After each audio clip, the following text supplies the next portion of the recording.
Sure. Joe, you want to lead it off, kick us off, Joanne? Sure. So welcome everyone. Thanks to Colin, Zack, and Milana for being here today. We really appreciate it. Students are really enjoying these career chats.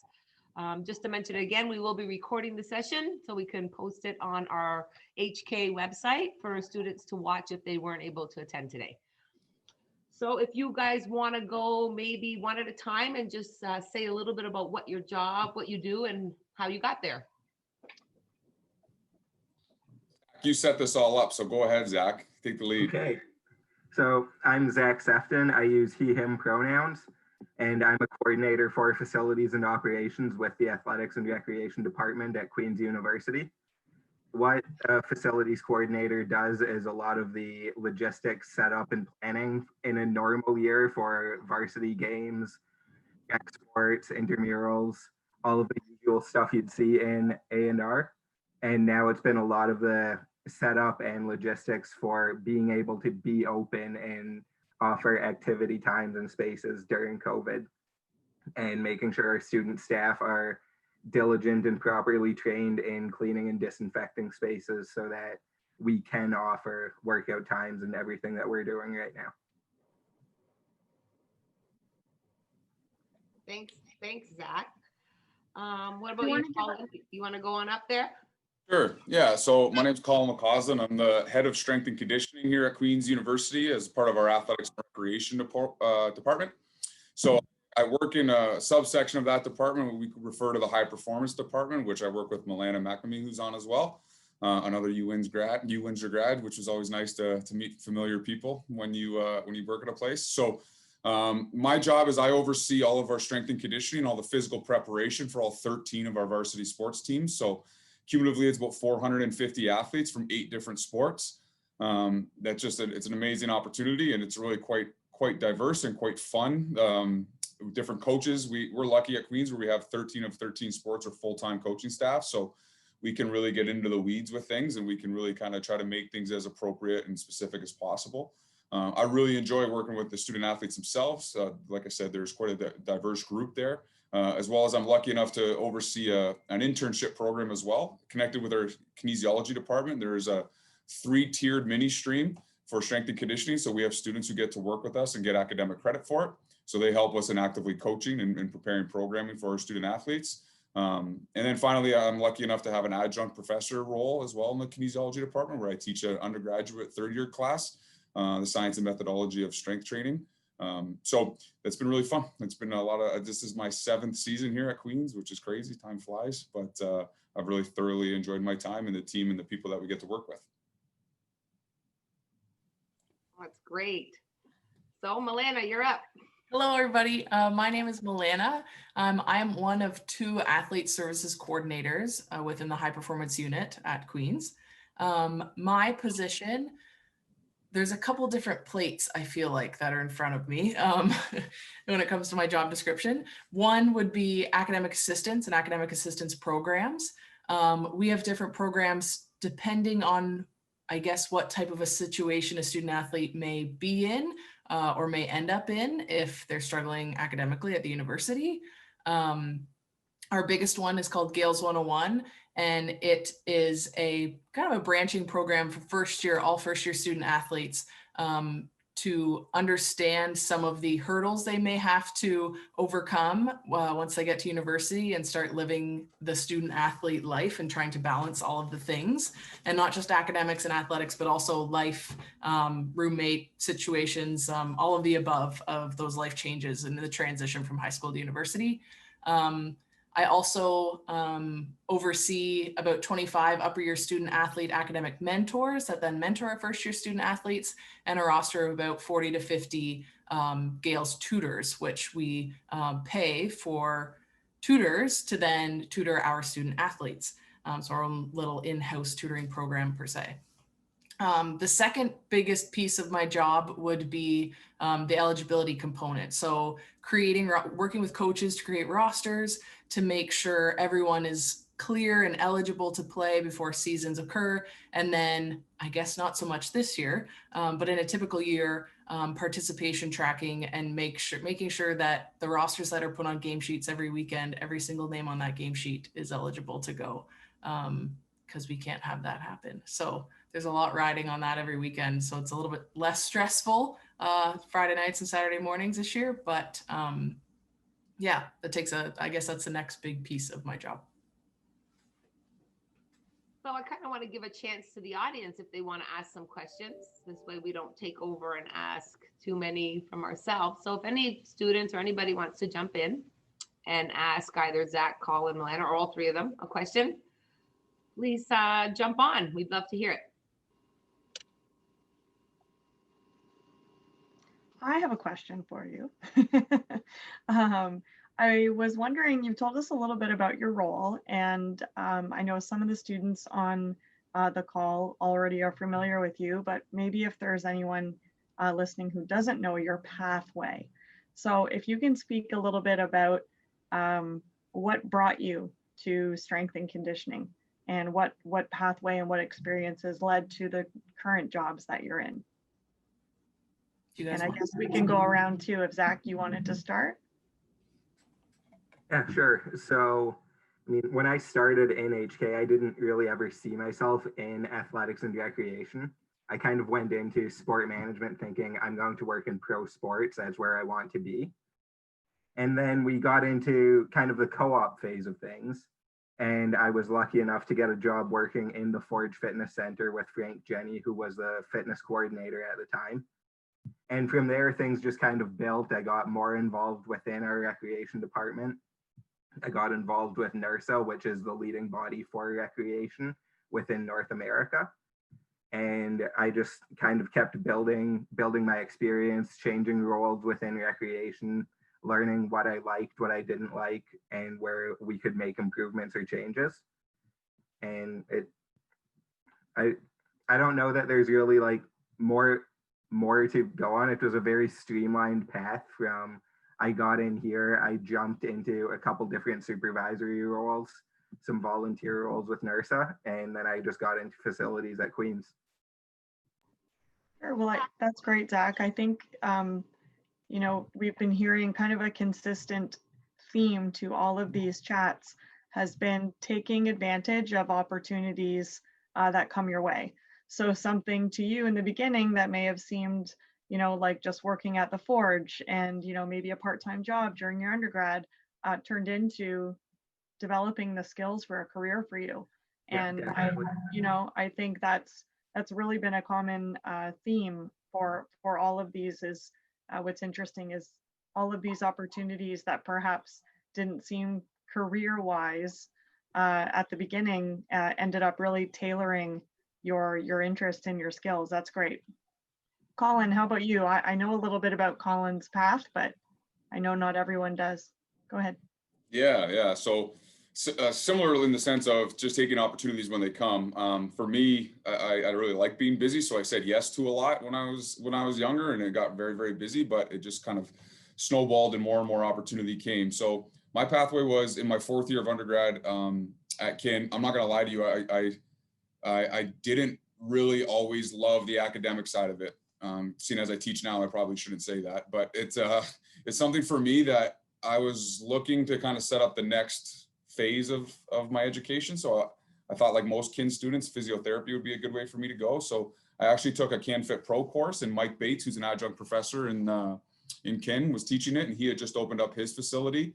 So he was looking for somebody to hire for that. So I interviewed, and then I got that role as a personal trainer with him. But I actually had to go back to school part-time, which was scary, to finish up my fourth year part-time. So I took the plunge, and then I quickly realized I really enjoyed working with those populations. So I graduated undergrad, and then I just continued to work, and I just built a resume and started kind of connecting with different people in the city, had a couple different opportunities to teach different places and grow my personal training clientele list. But from there, after about 2 years, I kind of hit a wall where I had some success and I was doing well and I enjoyed what I did, but I knew there was the end in sight, and I needed more education to kind of fuel my next career pathway. So I was lucky enough to work with Dr. Kenji Keno He took me on as a supervisor at a very late email to him late in the summer to try to take on a role. So I worked with him for 2 years. And at that time, I was lucky enough to be able to have a client of mine who owned a construction company, actually, that I had a facility in that I was able to kind of take my own clientele. And then I was lucky enough to meet up with Lucas Hodgson with the women's volleyball team at University of Windsor. And then at the time, he introduced me to Joe Demore. So within a 2-year period, I took over all the strength and conditioning for the women's volleyball program and the football program at Queens, or at Windsor, sorry. So, and then just a year and a bit after I graduated from there, I had an opportunity to come up to Queens and work here, and time has flown. So for me, it was definitely saying yes to certain opportunities and letting things kind of take their path. But I certainly didn't know that I would end up in strength and conditioning. But the nice thing about a kin degree is it's so multifaceted. You can end up in a variety of different places. So I really thoroughly have enjoyed the pathway, all the challenges and all the successes that have come with it. Awesome. Thanks, Colin. Milana, how about you? For me, small town girl going away to university well, 7 to 8 hours away. The first to go away in my family. So my first year away at university was extremely tough in my undergrad at Windsor. And it's not necessarily it is, of course, it's unique. And I guess it's driven me a long way around, but it's driven me back to the position I am in today. I played varsity volleyball, and trying to balance volleyball varsity sport life with school, where I realized I didn't really know how to study, and I somehow got by in high school and got good grades, which you hear often. But I struggle, and I really feel like I learned quite a few things the difficult way. After first year, second year, my grades just kept increasing as I slowly figured everything out. And I think right when I finished my undergrad, it was the next year that Colin started helping with the volleyball team. So I missed his assistance that year. After undergrad, going into undergrad, I thought for sure I would stick with the movement science stream. And though I really did enjoy all of my first year classes, I was better at and had more success with the sport management stream courses. And I think I may have been just a little bit at my wit's end after my first year. But when you start choosing your second year courses, you kind of have to have an idea of what you'd like to get into. So I stuck with what I was good at to try to be nice to myself, I think.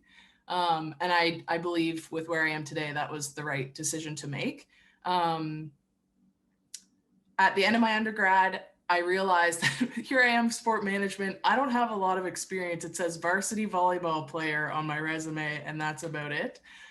So I took a month off and got stir crazy, and then started looking for jobs. I thought for sure pro sport was the way for me, probably similar to Zack.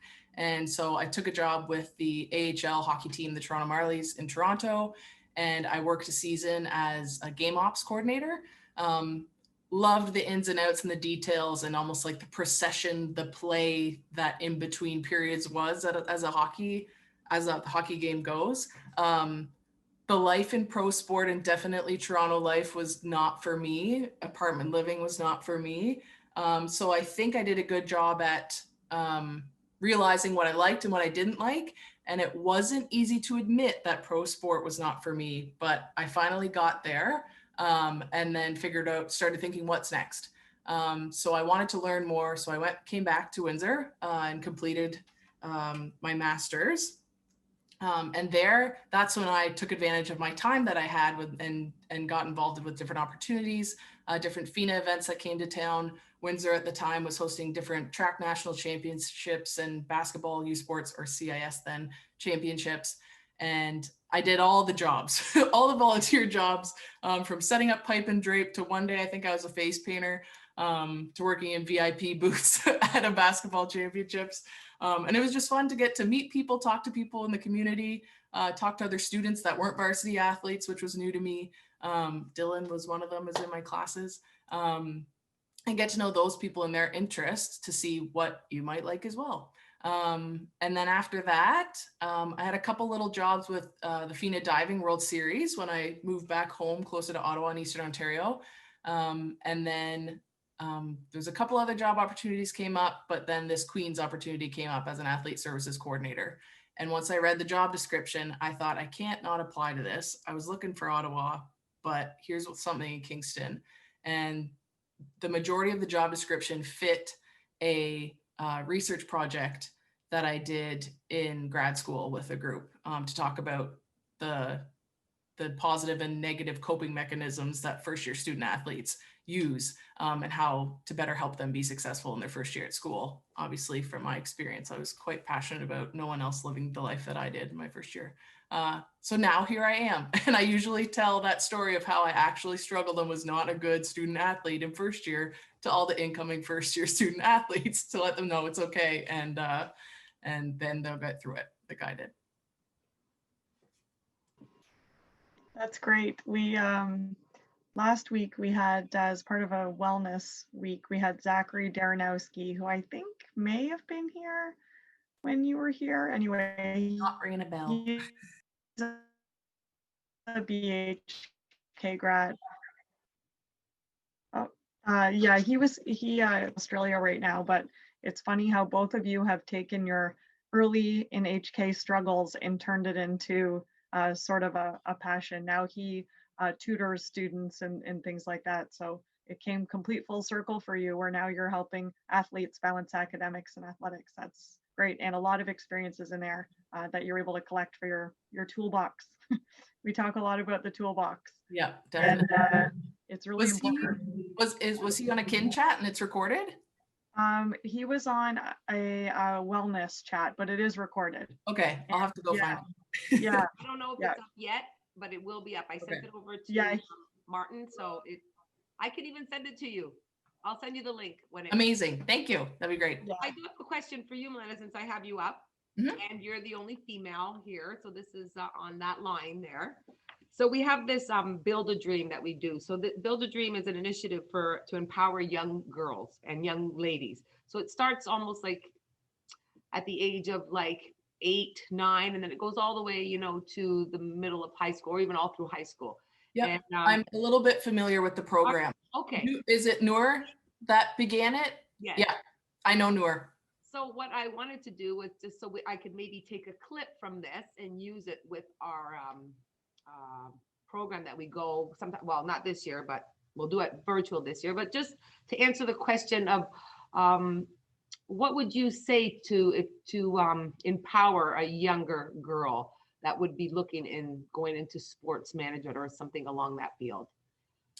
That's Do a you have great any advice? Yeah. that I honestly don't think I've ever been asked, not that I'm in any panel or interview often. For young girls, I think I had the privilege of, I think I was brought up, and the way my mom and dad taught us was that I never noticed there was a difference and that everyone was equal. I had an older sister, little brother, and we were all just, if anything, I was the one that was the klutz. But anyways, I think it's just practice seeing everyone, no matter like age, size, sex, like anything, understand that everyone has a strength, and you also have a strength to bring to the table, and no one's strength is better than someone else's.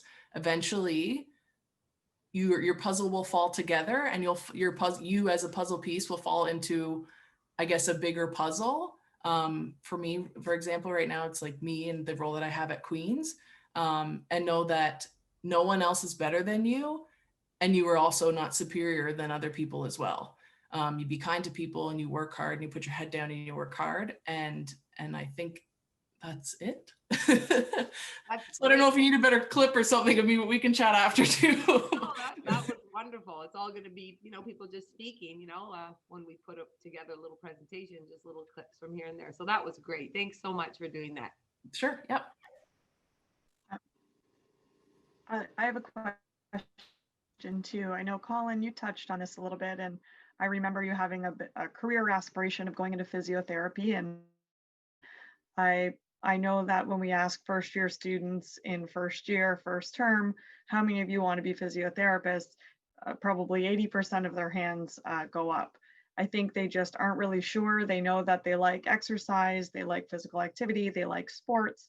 What would you tell someone and I know you've touched on a few examples already, but what would you tell a student early on in their undergrad about opportunities to explore strength and conditioning? What can they do early on that would give them some exposure? Yeah. First, on a funny note on that, Tiff, is I remember when you get into undergrad, you come for a visit on campus, and it was like a whole day of basically all the incoming first year, sometime in the summer, I believe.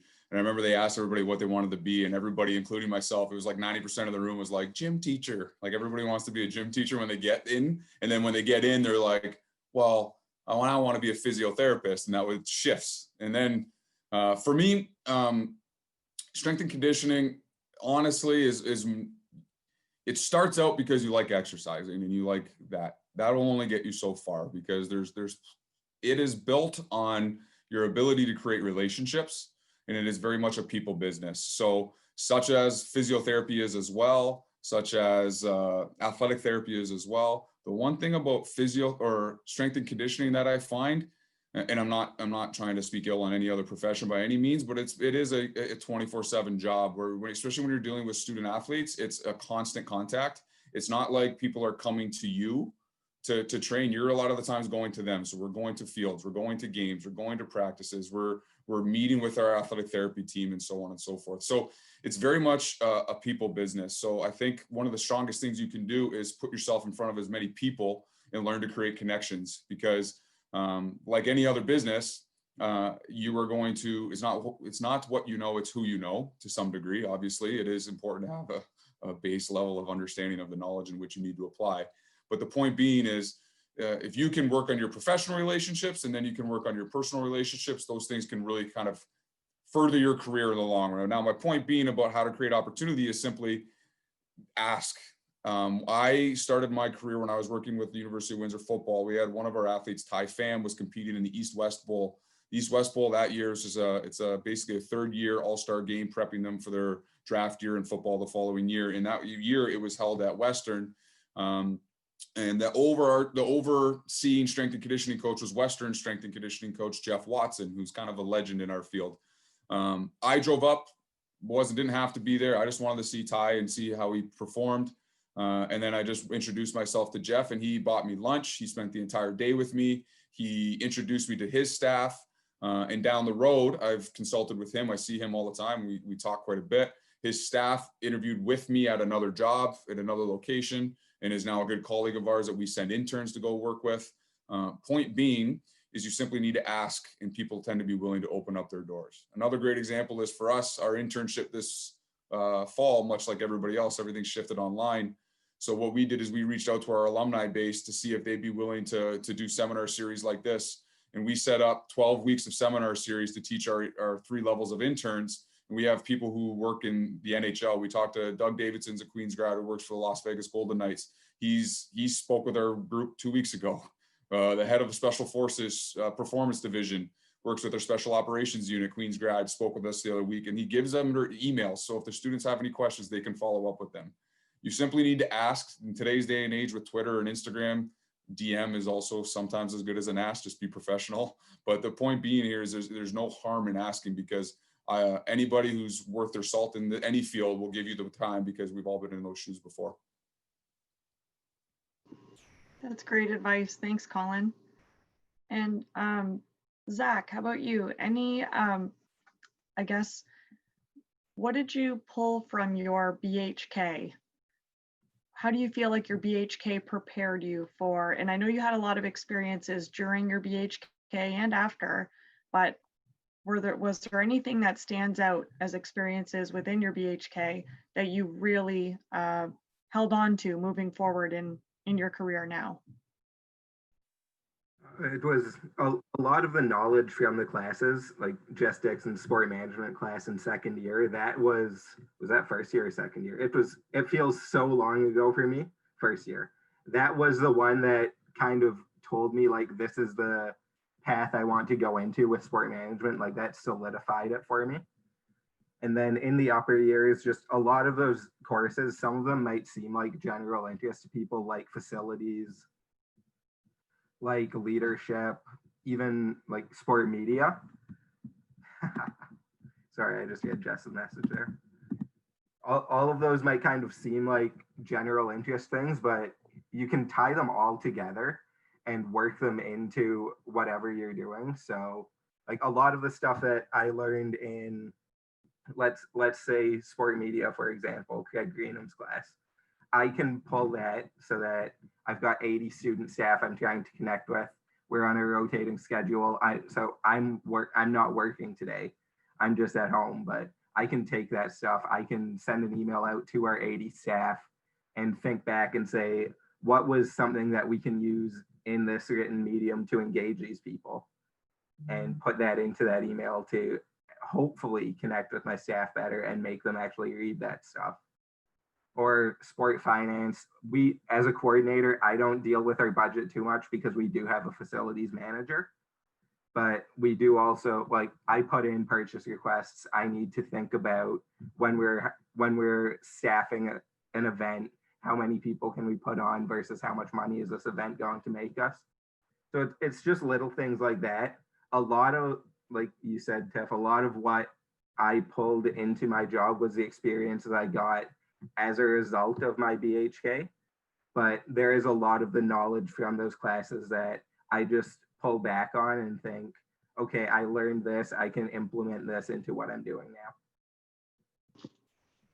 That's great. And this is an exciting upcoming year for our program. We're actually, you guys probably don't know this because you're not there anymore, but we're actually going direct entry movement science and direct entry sport management. So with that, we're excited about it.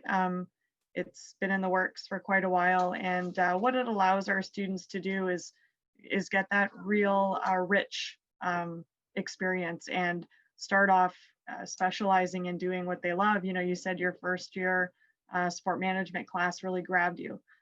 So now they get to experience that passion a little bit earlier on. So we're really excited about it. And hi, this is my assistant. So thank you for that, Zack.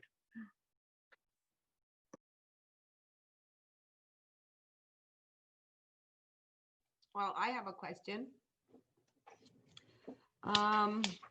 Where do you see yourselves in 5 years? You can take it right from the same order, Zack. Sure. So, I mean, this one's a tough one because I'm only in the second year of my career now. But in 5 years, I can definitely still see myself at Queens in athletics and recreation. I'm not sure if it will still be facilities or if there'll be another position that opens up where I can continue growing my experience.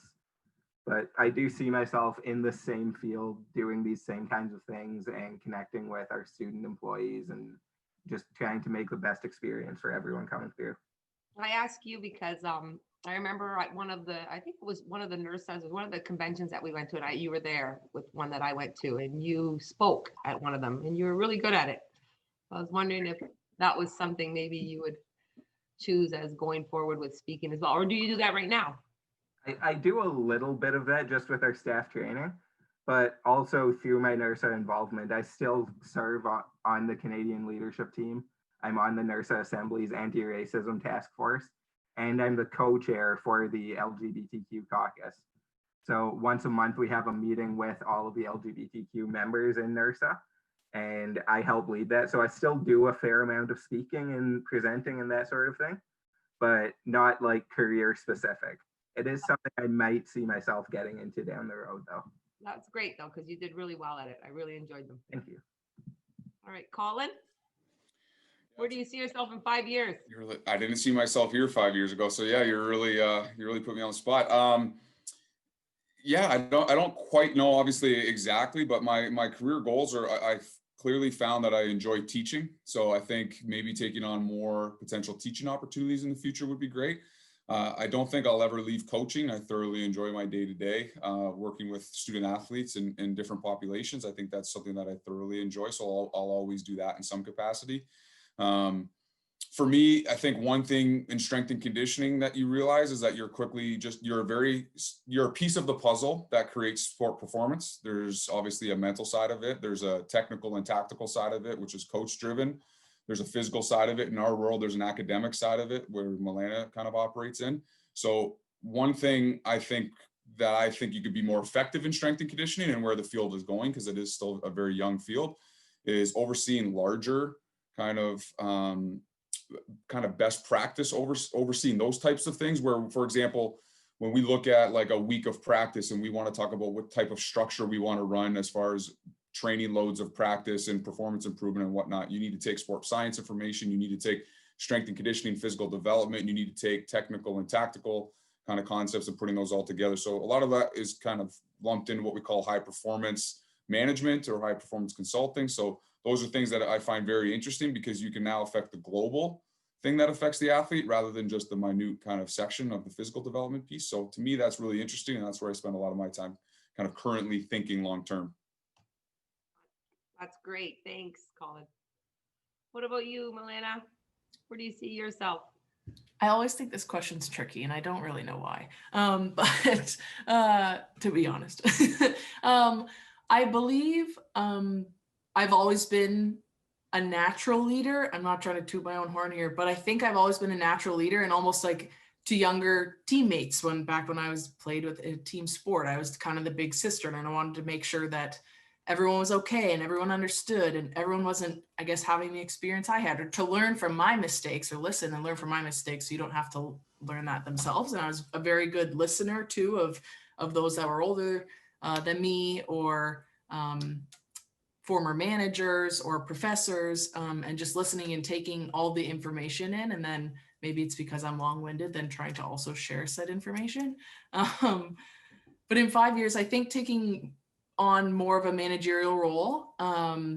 Of course, you would love to stay in your athletic sport bubble. But if staying in Kingston, in this area, then that doesn't always mean, I'm starting to tell myself it's okay, but it doesn't always mean that there's necessarily opportunity to move up in the athletics and rec department that I'm currently in. So of course I'd like to stay where I am, but that wouldn't be true to my character of trying to better myself and those around me if I just stay in the same place in the same position. So it's a teetering thought that I keep having, but also getting to know those. I work with I'm on a few different committees at the university for all different things, and just getting to know the people and getting to know their jobs in a university setting in different departments around the U and on campus. So trying to learn what they do, why they do, what's their why do they love their job, to see if they have similarities of the strengths that I can bring to the table if I could fit somewhere else on campus as well if the opportunity comes up, and also being okay with that, and I'll still have my sport family that I know and love. Well, good for you. We wish you all the best. The HC always wishes everybody the best. Now, does anybody else have any questions? I see there's quite a few people on. Oh, here we got Jess. Hi, everyone. Can you hear me okay? Okay, fantastic. That's right. I got really bad lighting where I'm sitting right now. Great to see all of you. Hope you're all doing well and staying safe. Really appreciate all your insights so far. Zack, sorry for the typo. I have another Zack right now that goes by CH in the name there. But yeah, so I just want to piggyback a little bit on Milana's comment there about, being willing to move and relocate a little bit to explore new things. And I think at least two of you, maybe all three of you, relocated to come to Windsor. But then you were willing to go out to experience something different. And I know that, the university tends to be somewhat regionalized and attracts a lot of local students who, for very good reasons, like staying within the Windsor-Essex region. I mean, there's plenty to do and tons of opportunities. But can you speak to about, how you've grown as a person and the different kinds of opportunities that have been provided to you as a result of your willingness to extend beyond just this local region? Yeah. I'll let any of you. It's not necessarily directed to you, Milana. It's for all three of you, but I'll let you start since you brought it up. Sorry, I think I got out of order, guys. Moving so far away to university, and also understanding that everyone has a different background. Going away to university, I think to begin with, is its whole learning experience, and you get to just live in a different community that the city of Windsor was. So I think moving around to different communities in that sense, not only are you, if it's for a volunteer position or a job, moving around, you get to learn the people in that community and that community's culture in a way. So I think it makes you a little bit, I guess, more comfortable, or just have a better, I guess, life understanding of a different community once you get to a new place, and almost like a well-traveled person, for those people that I guess maybe formerly used to travel all over the place to different countries. Sorry, was there a second piece to your question, Jess? I think I lost myself. No, just how you grew as a person and how it's provided new opportunities for you that maybe wouldn't have been presented if you decided to stay in Windsor. Yeah, absolutely. So I think I thought of this too as Zack was speaking, and I see Dylan Richardson here as well. I guess being across the 401 for the past 10 years, Dylan was, I'm not sure if he's still in Ottawa, but Dylan was in Ottawa when I finished my contract in Windsor with the FINA World Swimming Championships. But I got chatting with Dylan about Gymnastics Canada and was seriously considering a position there. Didn't end up getting offered the position, but he helped me a lot to just understand provincial and national sport organizations, as he was working with Gymnastics Canada for a few years, I believe, at that time. And you just almost like in the sport community, everyone's connected. And as Jess, you've always said, it's not who you know, but who knows you.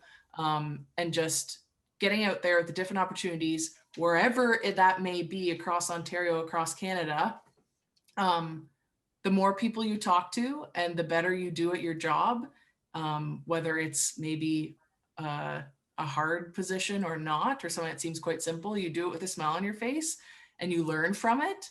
I think people and those that are working with you or those that are managing you at the time remember that, and you never know who you're going to come across. As you can see, I think there's I think a couple of our coaches used to be assistant coaches at Windsor. So it's kind of nice that we've all reconnected now here and connected with each other here. Thanks, Milana. How about it's funny that little snippet about, it's not who you know, it's who knows you. How many people still remember that all these years after? Go ahead, Colin. Yeah, I want to preface this by saying that although I don't live in the Windsor Essex area anymore, I significantly miss the pizza almost on a daily basis. So that's something I think about quite regularly. So on my end, I actually grew up in that area. So I'm from the Essex area. So for me, going to university was just, my parents always said, this is where you're going and this is kind of it. And this is what we did. And my siblings before me did it. And then, you know what, I was pretty closeted in the sense of like all of my friends from high school went to we all went to University of Windsor and we all hung out together and we stayed in our lane and we stayed with each other and so on and so forth. So I would have never left if I didn't want to pursue this field. It was just, I chose a field that had only a few openings here or there. And still to this day, not every university has strength and conditioning. So you pick up and you move. And I think from the day I applied to the day I started was 12 days. So I had to pick up everything and transfer my clientele list and all of that and get up and go. But I'm super glad I did it for a whole myriad of reasons. But I think one thing for me, which I realized is when I started coaching, so for example, with the football team or the University of Windsor women's volleyball team, you realize you look up and down the roster and you're like, these kids are 17 and 18 and I was 21, 22 at the time, 23 at the time. And you're like, these kids have gotten up and left and they've come here. And I'm so nervous and willing to take a chance on anything. So then all of a sudden you're like, okay, well, this isn't that scary. So you do pick up, you do drop, and sometimes that it can't all be peachy keen. Sometimes relationships suffer. Sometimes your nieces and nephews are born and you're not home to be there for it. And some of that stuff is really hard. I'll be honest with that. But at the other side of it is you develop a career, you make connections with people. You, like Milana and I, work very closely together and we've become very close. And it's just nice that you still never feel too far from home. I've met my wife in Kingston, my dog, or house, which I never thought I would be able to own as a strength and conditioning coach. But the whole point here is it all works out in the end. It's just, you kind of create a community as to where you go. But I certainly don't forget my time and my friends and family back home, which I try to go home to all the time if there wasn't a pandemic and going on right now. But point being is you're never quite too far. And the nice thing is social media and everything, you still can stay relatively connected to all those people. So I thoroughly appreciate my roots there, and I still call that home, but here is definitely home for the foreseeable future. So. Thanks, Colin. Zach, anything to add? Not too much. So I packed up and moved from Guelph to Windsor for my undergrad. I spent 5 years there, and then immediately packed up and moved from there out to Kingston. So I've jumped around a little bit in the last several years, but the biggest thing that I've learned from that is moving around and getting those different experiences also helps you learn a lot about yourself and what you value, what you appreciate in other people, and what you also, especially when you're doing it for work, for education, etc., what you value about how other people treat you and how they treat other people. So getting those different experiences, meeting all those different people, working under different people. I've had 2 different bosses here now at Queen's in a year. I had 3 or 4 different people I directly reported to at Windsor in my time there in Lancer Rec, plus people in NERSA. And you just learn all kinds of different leadership styles, all kinds of different ways to request things, ask for things, credit things to people. And it really helps you learn kind of what works best for you and how to then translate that into your own profession and your own career. So there's stuff that I can go back on from my time at Windsor and think, this was great. This is the kind of boss I want to be to my student employees. And there's the other side of that too, where you can look back on some things and think, I don't want someone else to be in that same position I was in. Kind of like Milana was saying with where you've been and how you got into what you're doing, wanting to help people through that same experience you had. So I think that, yeah, that's about it. Just jumping around, moving around, you get a lot of different people, you meet a lot of different people and experiences from doing that. And it kind of helps you figure out who you are and how you want to approach things. Great. Thanks, everyone. Does anyone else have a question for Colin or Zach or Milana? Sure. I have a question about COVID. So how has it been affecting your job, and what will you take from it once COVID passes through us and we're back to normal? I'll start this one and we'll go back to our order. So for me, I'm kind of lucky on a facilities standpoint that it didn't affect me too much, because we still have regular operations in the facility. Even when we'd shut down, we still had water in the pool. We still had water going through the building, through the pipes and stuff. We needed somebody there to make sure things were operating and everything was fine structurally. So I lucked out in that regard. But now since we've reopened, there's really been that emphasis on cleaning and sanitizing everything. So instead of, oh, we've got a game day today, I need to make sure we've got staff on to set up the basketball nets, get out the benches for the teams, all of that changeover stuff. We're open today. I need to make sure we've got staff to spray down equipment. I need to make sure we've got staff to make sure people have their masks on as they're walking through the building and make sure they're staying within their workout pod. That's really been the only big change for me, is how we're operating and what we're doing. So what skill do you think you've developed as a kind of a new strength because of COVID? I need to say, I don't know that I've necessarily developed one as a new strength, but I've definitely worked on my leadership skills, just because the work for our student employees now is so monotonous and much less challenging, let's say, than it had been prior to COVID. You need to find ways to keep motivating them and keep them wanting to show up and going about their job properly, and making sure they're meeting those cleaning criteria we have so that we can safely keep the building open. Yeah, good point. Yeah, I think on my end, I mean, one thing in working with student athletes, we always preach is try to be adaptable, right? Whether it's from a sporting context or a personal context. So we kind of have to practice what we preach in this domain. For us, I mean, I don't think this is any news because people are going under different things, but we had situations with staffing in the summer, which some people had to be reduced percentages and so on and so forth. So you think personally about your long-term career. So the way you can approach that on my end is either you can wallow in it and feel bad about it, or you can try to diversify and get better from it. So using that opportunity to be at home, we try to take some continued education courses and try to learn a little bit more and try to use your downtime effectively. And then also at the same time, in high performance sport, you don't really get a ton of downtime. So you put in a lot of extra hours. And on my end, I would say, Vicky, my skill that I've learned is to try to find a bit of a better balance. I don't really think work-life balance in sport is a thing. I think you're in sport because you love it, right? So it's because it's part of your life. So for example, I don't have to go to every sporting event, but if there's Zack is putting the facility together to host a sporting event, I'm going to be there to watch a basketball game, especially if they play Windsor. But the point being is you have to make sure that you're trying to learn more in your downtime, but also enjoy the downtime while you have it. So I've definitely connected more with family than I ever have before. We were able to kind of socialize with some close family this summer. So for me, it's trying to find a better system of operation to make this thing have a better long-term plan than just hitting the gas pedal 24/7. That's great advice. For me, I think I'm just going to start with, I don't know if it's exactly a skill, Vicky, but knowing that, I've said this already, I know, but coming from a small town and I was the first to go away to school. I feel like I'm the first to do a lot of things in my family, so I don't have examples of others around me, even cousins that went away and are bopping around for different careers. My father thought I was a little bit nuts, like when I just picked up and moved to Toronto, though he told me I wasn't allowed to become a Leafs fan. I could be a Marlies fan.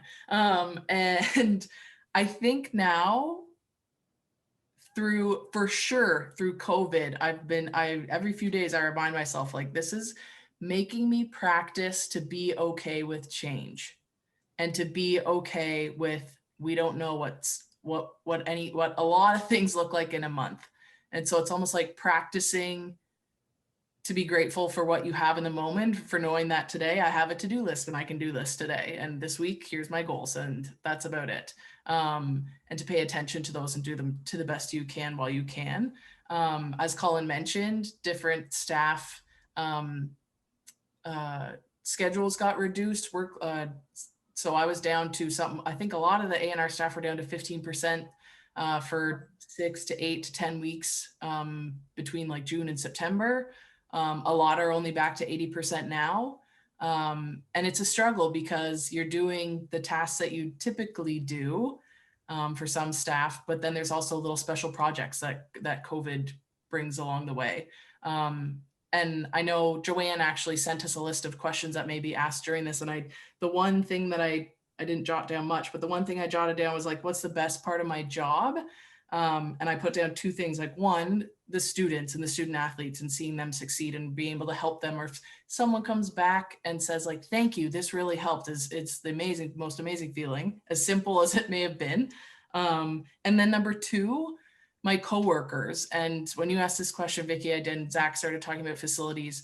See, I haven't actually been back into the ARC, which is our Athletics and Recreation Center, but to see what our facility staff have done through videos that they've put out about how to properly, I guess, manage yourself within the building and how to go about getting to different places in the building. It is a big facility, and the way they've reorganized equipment and pathways and systems is absolutely amazing. So the second piece of my job that I love is the coworkers that I work with are so good at doing their job, and you have such a sense of pride to be like, I work with that person.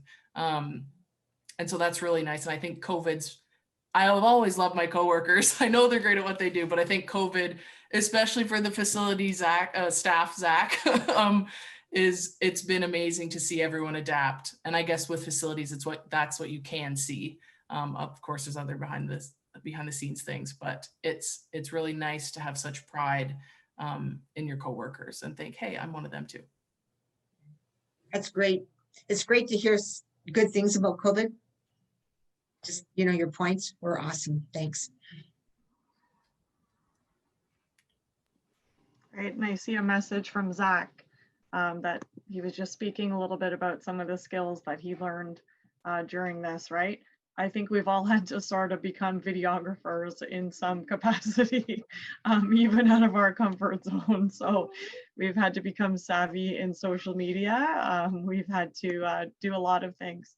So I think everything that you've touched on, you know, I think really shows that everyone has to step up in hard times and learn new skills and get out of their comfort zones. And I think talking about doing that in Deal with different distractions.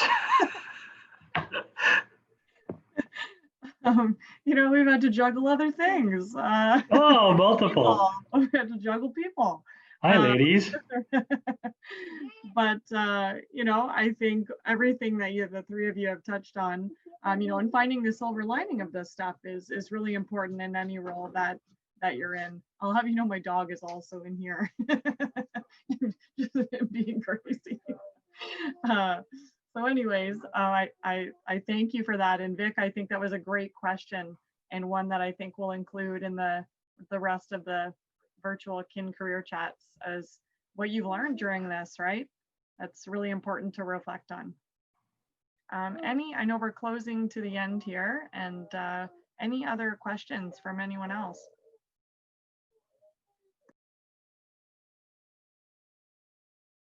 Okay, well, I will take the opportunity to thank the three of you for being here. It was a pleasure to see all of you again, even virtually. And I wish you well and keep trying to find the silver lining in your workplaces and your positions. And we will definitely be in touch with you to speak again. And thanks for letting us record this as well. So any students that aren't able to make it can still tune in. I know that it's a really busy time for everyone, and everyone is a bit screened out. So I think our students will appreciate being able to watch it at their own time too. So thanks again. And I know Dr. Woodruff popped in to say thank you too. And go ahead, Joe. I know you wanted to give a. Did Colin, did Yeah. you I'm sure I speak on behalf of the other two that work with me, but I don't think you quite realize the impact people have on you until you're gone, until you grow up and you move forward and whatnot. To me, I was somebody, like I said earlier, that I was very connected to the group I went to high school with. I didn't integrate much into kin until I went back to graduate school. So, and I think now I actually think about this quite regularly, about walking down the hallway, Tiff, and being able to chat with you, and Dr. Woodruff being able to discuss things with you on a regular basis, and how you helped me so much through my process, my academic process. And Adriana Duquette, like, you influenced me so much in my course development to what I do now. And I literally looked at an old course outline of yours the other day to try to help me for prep moving forward. And I know you just won an incredible award, so congratulations on all your hard work. But point being is, you don't really know how much you're influenced until you look back on things. So without getting sappy, I mean it sincerely. You guys all do an incredible job at the most southern point of Canada's magnificent province here. So point being is, I just really wanted to say thank you, and I'm sure I'm speaking on behalf of them as well. But like, I really do think we've learned a lot to set ourselves up for success long term from what we learned at University of Windsor. So thank you all. Thank you so much for being here. And just remember that your HK family is always here for you. I just wanted to pop on really quickly. I have two other little ones who've been screaming. That's why I've been muted this whole time. But I just wanted to congratulate all three of you on the great things that you've been doing. Milana and Zack, I didn't have the chance to get to know you as well, but Colin, super proud of what you're doing and following how your career is taking off, and it's great to see. Thank you very much. That's awesome. All right. The feeling is mutual on the sport management side, guys. Thanks, everyone. It's really good to see everybody. Yes, I think I was helping a student how to write an email appropriately to a professor, and I believe you taught us that in one of your syllabi in a class I took of yours, so how to properly address someone in an email with an opening salutation. Get to your question quickly. The littlest things you never forget. For sure. Yep. Thank you. Oh, Thanks, everyone. Be safe. Yeah, be well, everyone. Bye. Thank you.